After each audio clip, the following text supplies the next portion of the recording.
Hello guys, welcome to my second blog. তোমরা সবাই কেমন আছো? আশা করছি খুব ভালো আছো, আমরাও ভালো আছি। দেখো, আমরা বেরিয়ে পড়েছি, রেডি হচ্ছি।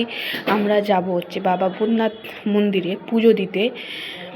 এই দেখো, আমরা বেরিয়ে পেয়েছি, সবাই মিলে যাচ্ছি। আমি, আমার মা, মাসি, বনু সবার সাথে যাচ্ছি। এই যে এবার বাসে উঠবো। দেখো, বাস থেকে নেমে পড়েছি। তা আমরা আগের থেকেই ডালাটা কিনে নিয়েছিলাম, কারণ ওখানে প্রচণ্ড ডালার দাম। তাই এবারে দেখো, এই রেল স্টেশন পেরিয়ে বাসে নেমে যাচ্ছি। রেল স্টেশন পেরিয়ে যাব, কিছুটা এগোলেই বাবা ভোলেনাথের মন্দির, ভূতনাথ মন্দির। এখানটায় খুবই বিখ্যাত। জানি না কে কতদূর চেনো। আমি এই প্রথমবার যাচ্ছি বাবা ভোলেনাথের মাথায় জল ঢালতে। এই ভূতনাথ মন্দিরে আমি এই প্রথমবার যাচ্ছি। তো তোমরা যদি কেউ আসতে চাও, চলে এসো, পুজো দিও। সত্যি বলছি, এই ভূতনাথ মন্দিরে পুজো দিলে মনটা হালকা লাগবে। এই দেখো, সাইডে গঙ্গা আছে, গঙ্গা তো দেখলেই খুব ভালো লাগে।